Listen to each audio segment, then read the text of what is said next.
Good evening and welcome to the Ask the Finance Diva podcast. On tonight's show, we will talk about the power of your FICO score. Now, I'll give you a little background on who I am. My name is Shoni Sharper. I am a expert financial advisor as well as business consultant. I started my career with American Express Financial Advisors, and because the majority of my clients were small business owners, there was more incentive for me to get FICO certified as well as commercial lending underwriting certifications. Why? Because most small business owners need access to capital to grow. So, knowing that, American Express paid for me to get those certifications. And after being with them about 2.5 years, I eventually spread my wings and started my own wealth management firm and business consulting practice. And after about 4 years of being in my own practice, I started to get into small business lending. So, your FICO score. FICO is a model that it's a 3-digit number that captures your ability to pay your debts on time. It also numerically calculates how savvy you are financially. And what I mean by that is the different types of credit. You can have credit cards, installment loans, etc. So I don't see anybody on yet. Let me rally up the folks on Facebook. One second.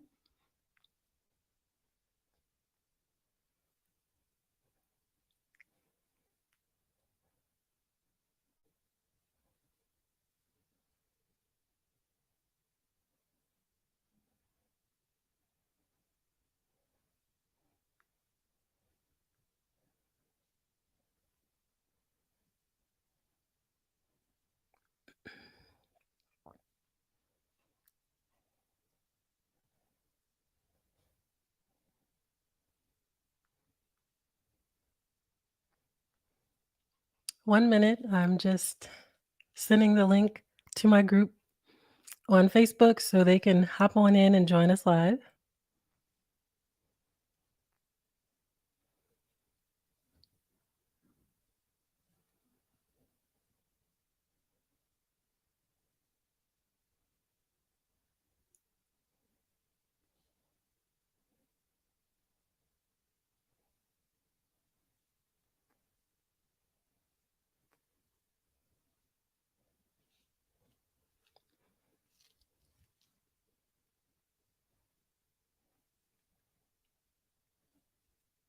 Alrighty.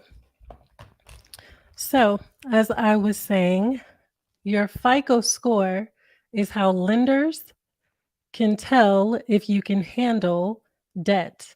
It also tells them how financially savvy you are. All right.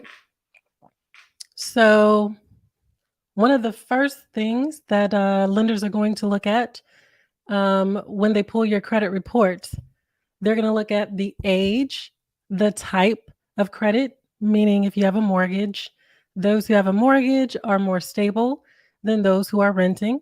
It definitely matters. They're also going to see what type of cards you have.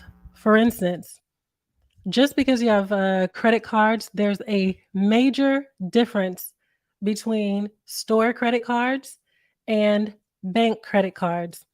All right. So if you have, let's say, a whole lot of store credit cards, Macy's, Best Buy, um, any of the store cards, Rooms to Go, you're pretty much telling the lender, banks, all of your business. You're telling them that you're a consumer, right? You have three different mindsets. One is the consumer mindset.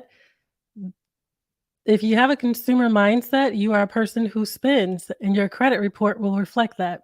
Because again, you'll have a lot of store credit cards, Best Buy, rooms to go, different things like that. And even if you have the cash flow to purchase those items, the majority of Americans are using Best Buy, Rooms to Go, Macy's to carry a balance. So, what does that say to a lender? That you don't have money to pay for the things that you buy. It's okay to have some of those things. The difference is you can't leave a balance. So, the proper way to use credit is to pay the balance off in full every month. If the money is not in your checking account, it should never go on a credit card. I don't care if it's a store bought card or a bank card, such as your Discovers, your Amex, Chase, Bank of America, Navy Federal, etc. Okay. So, another thing that they're going to look at is how do you make your payments? Are you paying your bills on time? Because that is 35% of your score. Although it's not the most important thing, and I know it's 35% of the score, I can tell you from someone who has done not only small business lending, but commercial underwriting for many years, on time payments is how you drive the score for the most part, but it's not the determining factor. What I mean by that, sometimes job loss, sometimes medical bills, things like that can cause you to miss a payment. What I teach my clients all the time is to be proactive instead of reactive. And what I mean by that is if you know that you are in between jobs, you can call your lenders, the credit card companies, etc., and you can let them know what's going on so that they will give you time to pay because they understand things happen. No, what they don't understand is allowing 31 days to go by or 32 days to go by and then on your credit report, you get it late, and now you want to call and give the excuse. Always be proactive instead of reactive. Think of it in terms of everyday life. Let's say you had a friend or a cousin who borrowed money and they're supposed to pay you back, you know, on a certain day, on a certain time, and something happened. You're the lender, they're the borrower. And let's say they're in between jobs. Wouldn't you appreciate it if they called you and gave you a heads up that they were going to be late instead of just not calling, not saying anything? One, it speaks to the character that you will let your lender know what's going on. And again, we've all been there where we feel embarrassed that we can't make a certain obligation on time. So we tend to, you know, just ignore it. One thing you should always remember is that nothing changes if nothing changes. So if you need time, whoever the lender is, it could be a car note, it can be your mortgage. With a car note and a mortgage, sometimes they can put the payment on the back of the loan to give you time. It keeps your credit in A1 shape, and the lender appreciates that you're keeping them informed. On a personal note, same thing. Your cousin, friend, or whoever, when you make the payment late and not tell them, it makes them not want to lend money to you. Your credibility and the trust is gone. So it goes the same way, whether it's in the business world, in the personal world. And I know a lot of my clients have heard me say this time and time again. How you do things on the personal end is exactly how you're going to carry it out on the business end. All right. Now let's talk about length of credit. It is very important to build credit over time. And the sooner that you do that, the better your score will be. The reason it counts for 15% of the score is because the more consistent you've been over time it lends more trust. So I'll give you an example of what I mean. Let's say you have a student. They just graduated college, so they're 22, 23. They just got their first job. They just got, maybe they got their first credit card in college. A lot of times, I know I did. A lot of times that happens. And now they have maybe 2 to 3 years of history. And let's say they've never missed a payment. They don't carry balances because maybe their parents have taught them how to do that. Now, that score, if they've got 2 to 3 trade lines, and what I mean by a trade line is anything or any account that reports to your credit, that is called a trade line. So let's say they have 2 to 3 cards. And over those 2 to 3 years, parents have been helping them to pay off the balance. And so now they are 22, 23, they are coming out of college, they have their first job. Their credit score may be significantly high, could be mid sevens. And then you'll have someone, let's say they're 45, right? So they've got 15 to 20 years of, you know, relevant job experience. Sometimes the mortgage is already paid. The kids are in college now. They're in a different um, financial picture than the young person who just came out of college. So let's say that person also started to build their credit when they graduated or when they got to college, etc. That person would have a credit history of 20 plus years of on time payments. Now, with 20 years of on time payments and no missed payments, you don't carry balances, you'll be well into the 800 credit score. All right. And let's take the person who is more established and let's say they're carrying a balance. Okay. Let's say they're helping their child in college. And so maybe they, took out some money on a credit card or a personal loan or anything like that to help get a car, help with a dorm, or any number of those things. If you're a parent, you understand. And let's say that they are carrying balances on those cards that are about 50%. Okay. At 50%, that 800 credit score now drops down to about 680, 690. Okay. And let's say the older person, more established person, wants to go and buy a car. And also, the young person who just graduated also wants to buy a car. Now, the college student with only 2 to 3 years of credit history, their credit score again, mid sevens. And the more established person, they're at 680, 690 because they're carrying a balance on those credit cards, right? Which one of the two scenarios do you think the lender is going to trust more? The 760 credit score of someone who is 22, 23, or a 680 credit score of someone who has had over 20 years of on time payments and history.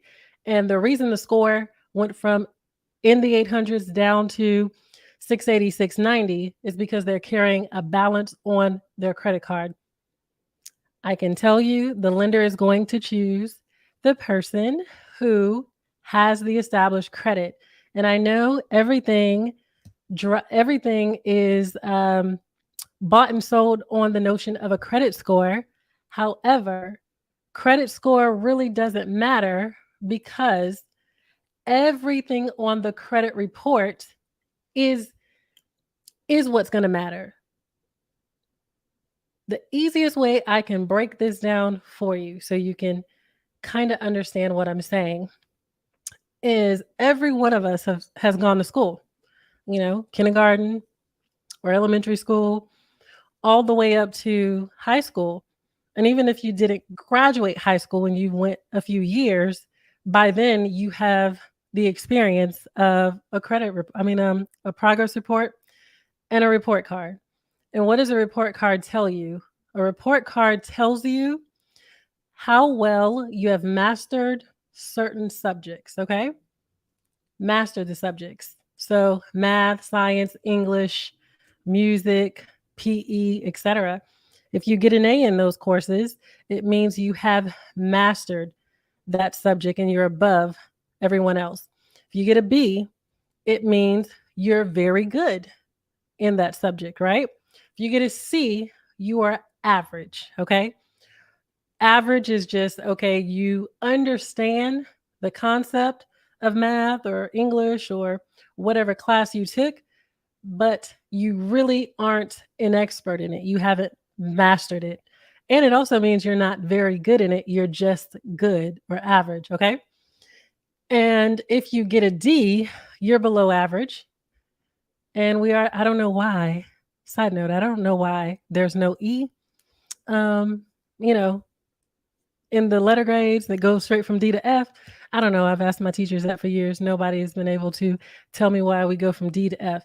But if you get an F, it means you fail. You do not understand the subject. Okay. So now that we know what a report card is, your credit report is exactly like that, but it is telling lenders how well you have mastered your finances, your debts, and everything else. Okay. So the score really doesn't matter because your credit report is fluid. Okay. In school, you got a report card 4 times. Well, it depends on how your school, if you're block scheduling or, every state and every county is different. So you may have gotten a report card 4 times a year. You could have gotten it twice a year. In college, you pretty much get grades once a semester, right? So because your credit report changes monthly, it's more fluid, okay? Way more fluid than just a semester, which could take 3 to 4 months, etc. So on the credit report, you're telling the lender all of your financial business. You're telling them how well you've mastered certain things, how well you pretty much what you have in your bank account, etc. All of that information is right on your credit report. Now, it may not seem like it to you because the report that you get is called a consumer credit report. However, when lenders pull credit, they are looking at different data and it's not score driven. Now, they have to tell you, let's say you apply for something and you were denied. They have to give you your consumer score that they pulled. However, the report that lenders get is not the same as a consumer credit report.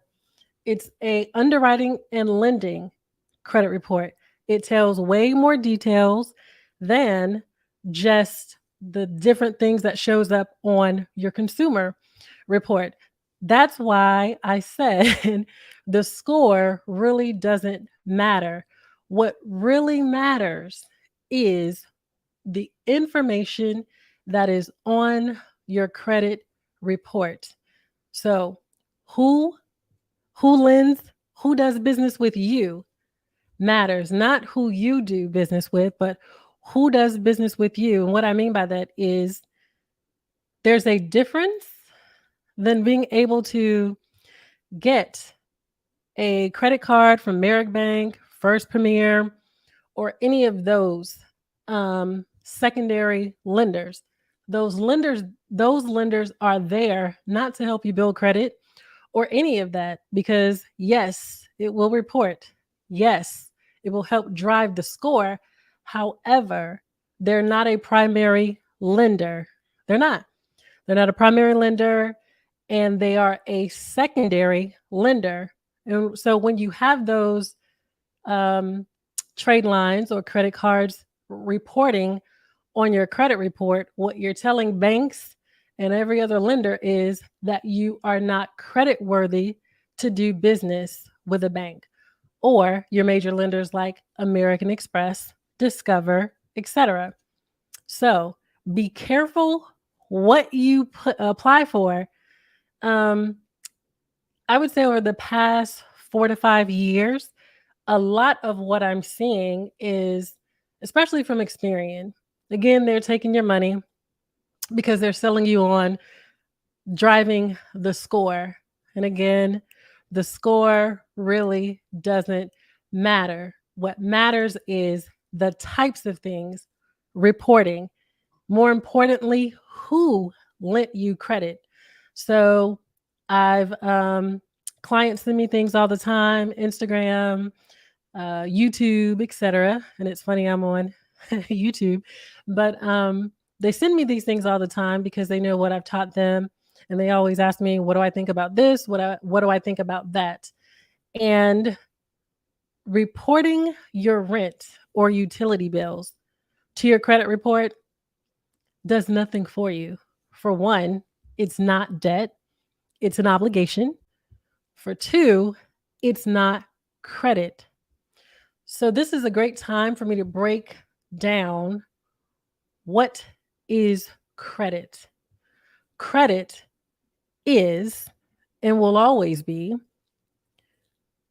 borrowing money, time, resources now to use as leverage.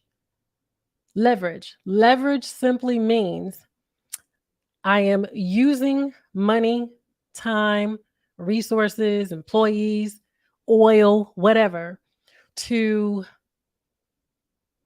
use that to make money. That is leverage. Okay.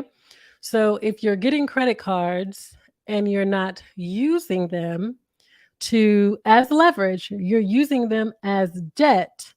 You're not using credit in its intended purpose. Okay? You're not. And this is a good time to talk about my course that is launching, Credit Confidence.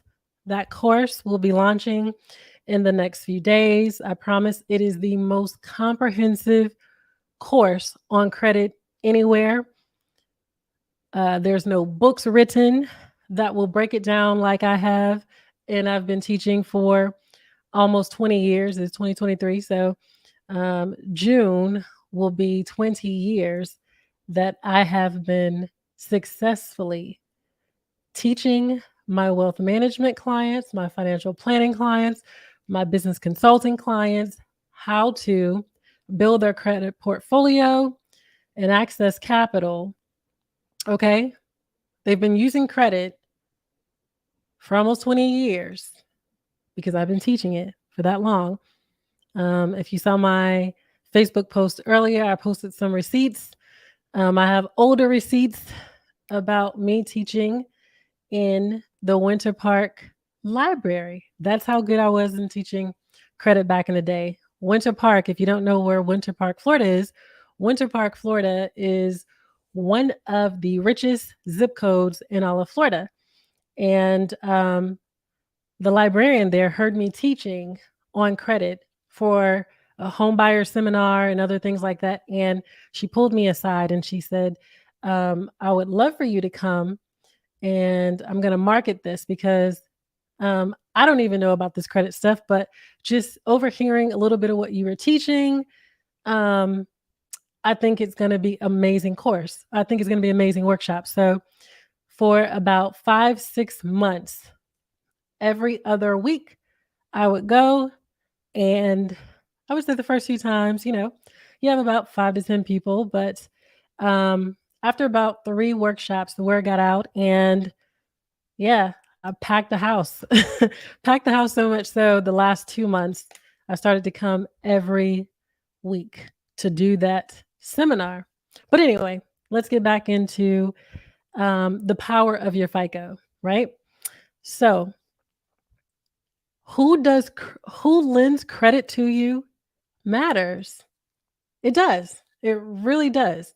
I know Experian is selling y'all a whole lot of stuff on Score, which is why they're like, hey, report your utilities, report your rent, your cell phone bill, etc. It's not credit. Like it's not. It's an obligation. Utilities are not credit. That is an obligation. Why? Because you can turn it off at any time. If you open a credit line, such as a credit card, and you turn it off, it hurts your score because you've just removed important data about your spending habits. So Utility bills, all of that it's not credit. Please stop paying Experian to report that stuff. All you're doing is telling lenders all your business. So if you, I'll give you an example of what I mean by that. Let's say you, um, let's say your light bill is $30, $40 a month. And let's say your cell phone bill is, I don't know, $40 a month. And let's say you're reporting rent, $700 a month. And let's say let's say you got First Premier, $300 limit. Let's say you got a Capital One, maybe that's at a $500 limit. And you go to apply for Amex or Discover. I'll stick with Amex because Amex is the big dog in the world of finance and credit. Let's say you go to apply for Amex.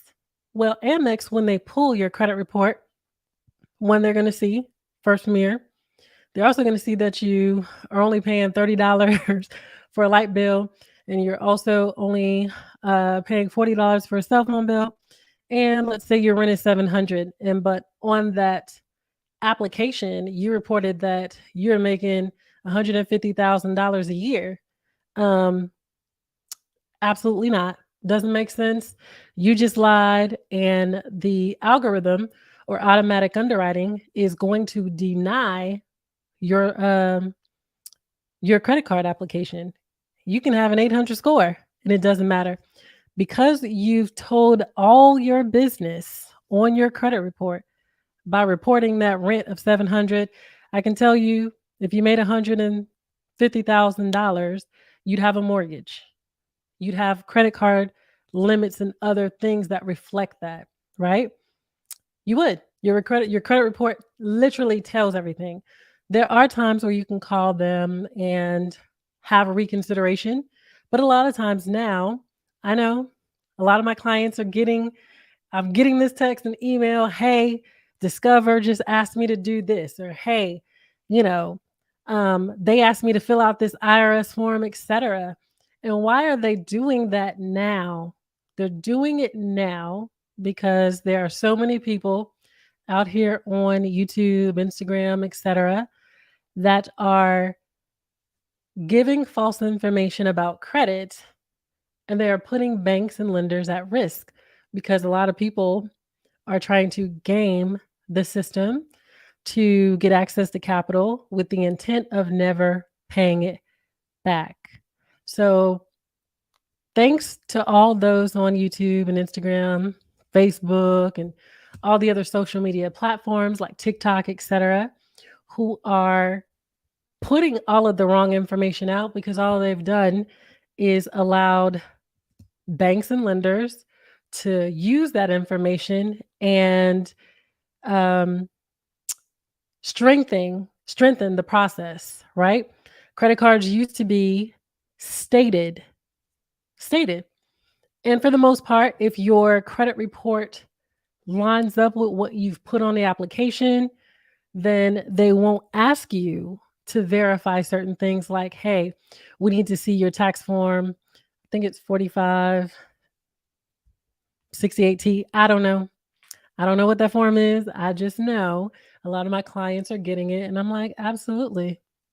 Put the form out there because if you don't, they will shut your credit card down. This is what we've come to. This is why, after all these years and so many people asking me to write a book or when are you going to do a course?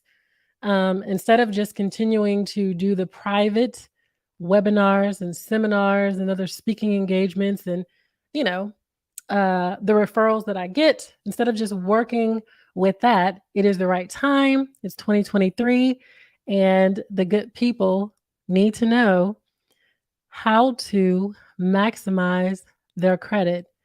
You do. It's about time. So I'm coming and I'm giving you the truth and nothing but the truth. All right. What I promise is that the things that I teach, you have never heard. It's not on the interwebs. My thousands of clients can attest to that. Hopefully they've been teaching their significant others. Most of the time they just refer them to me anyway, but hopefully they've been passing that information and the practices on to their children so that their children's children can also benefit. All right. So, credit. The intent of credit has always been around, biblical. Most Americans have a job, whether you're 1099 or whether you're W-2. So how does your employer grow? They use credit.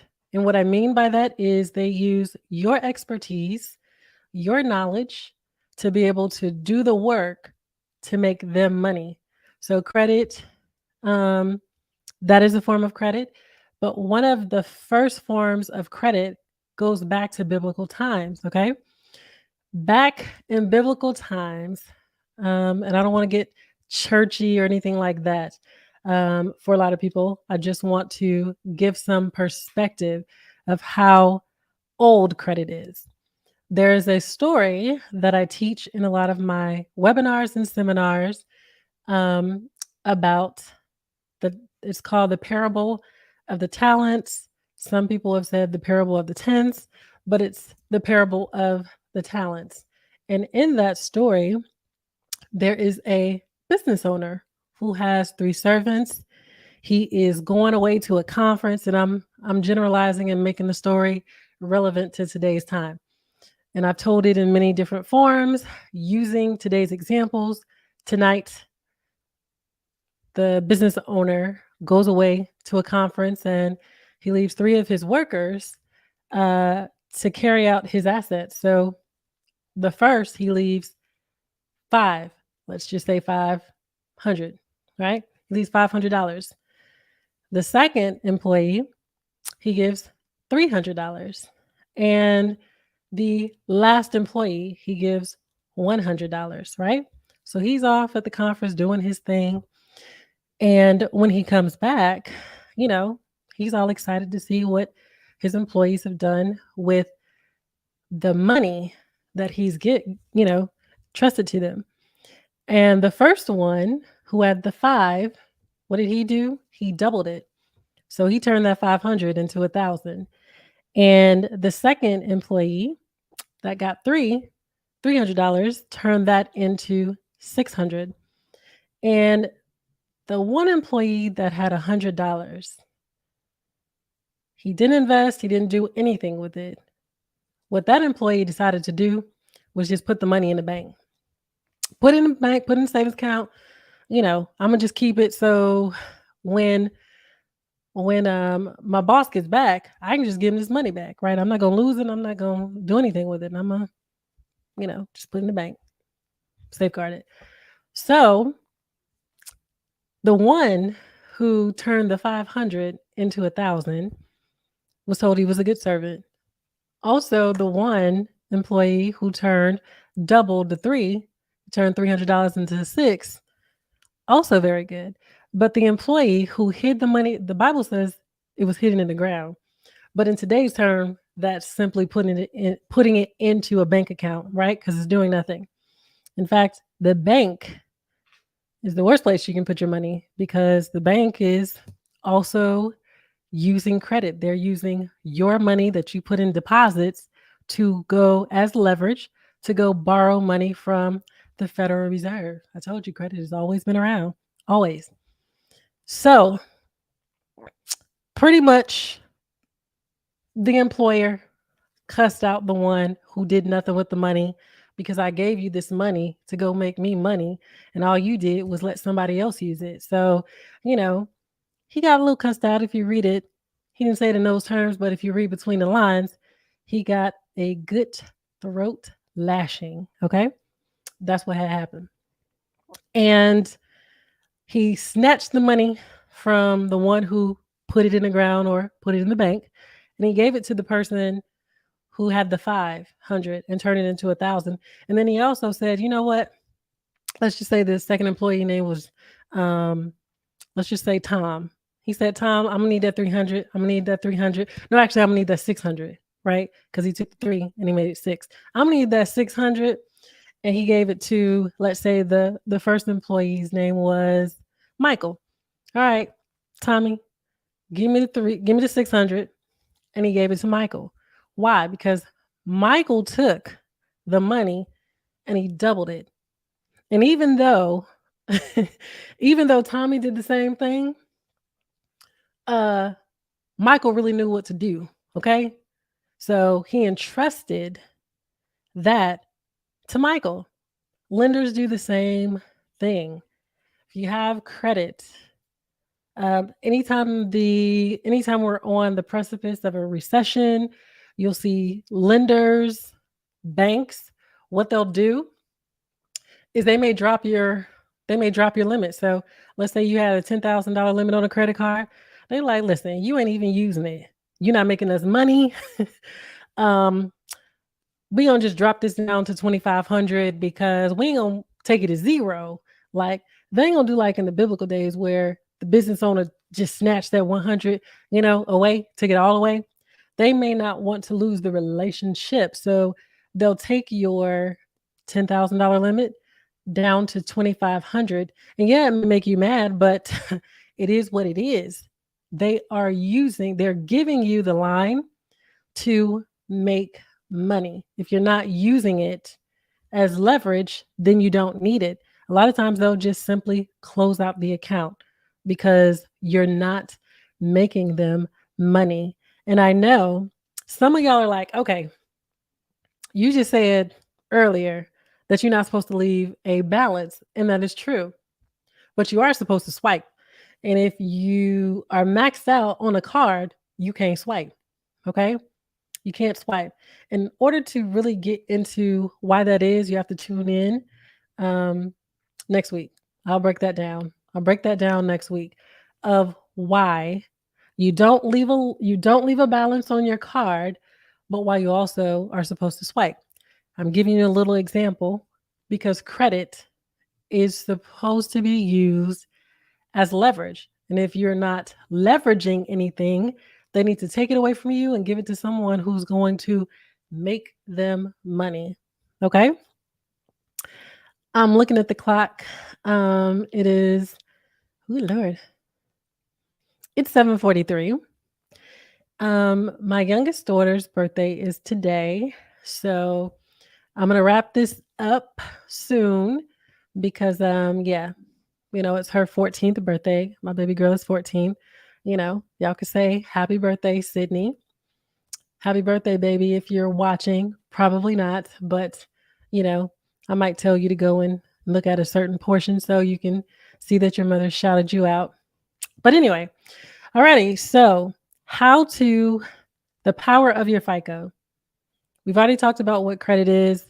I've already gone through an example of what a credit report is and kind of giving you in today's terms of a report card. If you went to school, everybody's got a report card. A report card is simply telling how well you mastered the subject. Your credit report tells lenders and anybody else who pulls it how well you mastered money, finances, and debt. Okay. Either you're a consumer, consumers spend, and your credit report will reflect that. You'll carry balances. Most of the cards that you have, or most of the trade lines that you have, will be from places like um, Macy's, Best Buy, Rooms to Go, like any little thing, Victoria's Secret. Years ago, a lot of y'all were on the internet doing something called the shopping cart method. I got several people asking me, hey, um, should I do this to try and rebuild my credit? And my answer was no, because you are literally telling the banks all your business, basically that you like to shop and you ain't got no money because you're using their money to buy things that you could have used to pay cash for. But since you ain't got no cash, you done bought 50 lamp candles. You got Bed Bath and Beyond, so you out here buying sheets and everything else. Home goods. So you got it. You got it lit. Your place is lit, but you carrying the balance and you're paying the minimum. You're telling them you are a consumer and you have no money. Why? People with money earn interest, we don't pay it. And that's a fact. So if you are paying interest on your cards every month over and over, it's because one, you have a consumer mindset. The second mindset is that of the lender. Banks are lenders, okay? And all they want to do is use credit in the way it was intended to also lend, okay? So your credit report can also, or more importantly, your balance sheet, your bank statements, and everything else, that can tell them that you are a lender because maybe you have like 10 cars financed because, you are out here getting it on Turo. So you financing all these cars, and there's nothing wrong with that. There's nothing wrong with that. Like, if you've never missed a payment, there are lenders who will continue to finance more cars because you're a lender mindset. And then there's a third mindset. The third mindset is that of, I don't know if y'all can guess it. And actually, the third mindset is the lender. The second mindset is the saver. You know, the person who saves, right? A lot of y'all, when the market comes, you have credit cards, but you never use them, right? Because you think credit is debt, and it's not. Credit card is not debt. You can use credit cards to accumulate debt, but a credit card is capital. So having many of them simply means you're more credit worthy because banks and lenders, they ain't giving it out for free. Okay. So the more that you have in your portfolio, the higher your standing is if it's in good standing. Now you can't be, out here using them to rack up debt, like the first mindset. But the second person is a saver. They got credit cards. They may have like 2 to 3, because again, they literally think credit is debt. They think credit cards is debt, and they don't know or they don't understand that credit is meant to be used as leverage. You're supposed to use someone else's resources to build wealth for yourself. Okay.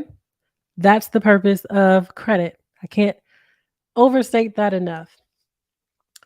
And so the saver, the second mindset, this person puts all their money in the bank. They're very conservative, the Dave Ramseys of the world. Those are the savers. So if you follow Dave Ramsey's, system, yeah, you are a saver. You're the second mindset. And the third mindset is that of the investor. You know how to maximize credit. You get credit to make money. You make yourself money. You build your legacy. You build wealth using it because I'll give an example of a conversation I had with a client. And then I'll close this out. So I'm talking with a client, and what he told me is that he wanted to buy commercial property. And a lot of times I'm like, well, this is what you need to do. You need to build up your portfolio because anytime you can do something and you can maximize that, that means you can do it 3-4 times what you're doing. So if you got cash sitting in the bank or a 401k, etc., and you want to use your cash to go buy a home or commercial property, you are number 2 mindset. You're a saver. You really don't know what you're doing because you're using your own seed. Money is seed. You're using your own seed to go out and accomplish that. And again, these are the Dave Ramseys of the world, etc. Why? Because they really don't understand finance or how money works or how to truly build wealth. Okay.